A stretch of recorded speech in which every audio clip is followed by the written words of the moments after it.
Would you want to actually see what Kangen water can do? Pa-yes naman na malakas dyan? Yes? Our body is 75% water. Your brain is mostly water. When you feel headache, that is the first sign of dehydration. When you feel tired and fatigued, that could also be a signal that you are thirsty.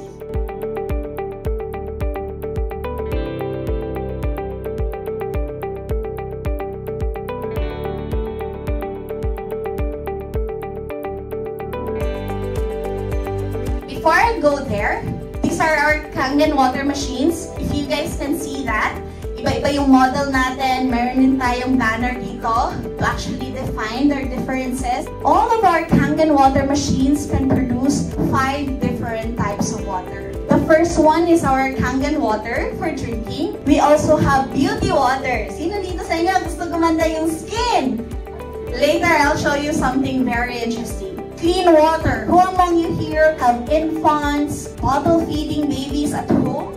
Instead of buying bottled waters, your machine can actually make one. Strong Kangen water is used to decrease oil-based insecticides and pesticides from your produce. Certainly one of my favorite types of water, the strong acid water. This actually disinfects. It kills microorganisms. I use this personally as alcohol, my own Lysol in my house. Imagine my lifestyle. I don't have chemical-based products in my house. And hence, maganda po tayo patingin. Tama po ba? Yung sa akin naman, yung effect ng water. Kasi, would you believe, ano po ako dati, 210 pounds after pandemic. Na-imagine niyo po kung gaano po kalaki yun. Malaki pa rin ako ngayon. Pero ang pinakamagandang nagawa ng Kangen sa akin, the doctors were telling me, you know, you are like a walking time bomb.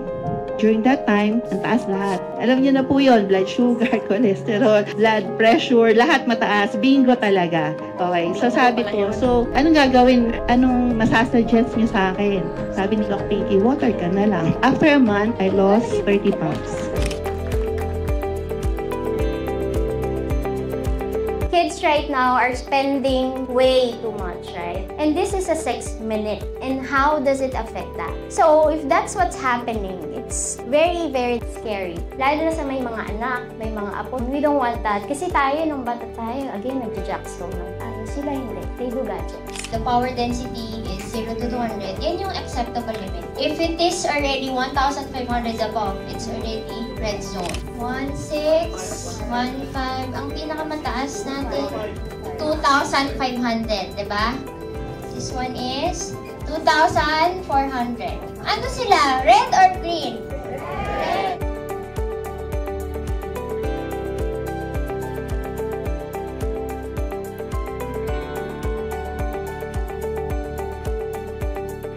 Dahil nakita niya yung aming hirap. Hindi hirap na masarap kasi sa construction. Malaki yung project mo, maganda yung ginita mo. Successful naman. Kaya lang, sabi niya, wala ka parati sa topic ko kapag nilagasan mo yung project. Sabi niya, baka dumami kayo masyado. Sabi niya, diba? So sabi niya, stop na natin yung construction kasi nakita ko sa Enagic, dahil worldwide siya, stable. Sabi niya, ito na yung business natin. Sabi niya, tanggalin na natin yung construction. Pero talaga ang teamwork kapag magkasama yung mag-asawa. If the ideal business is right in front of you, would you do nothing? We will do something, right? Because, sabi nga nila, opportunities only knock once. If you say no to that opportunity, that you actually have an ideal business right in front of you, until when? Until when you pipiliin na gawin siya. So my invitation to you guys is to actually realize that Enagic might be the ideal business for you. Nothing's easy, but at least it could be enjoyable. It could be worth it.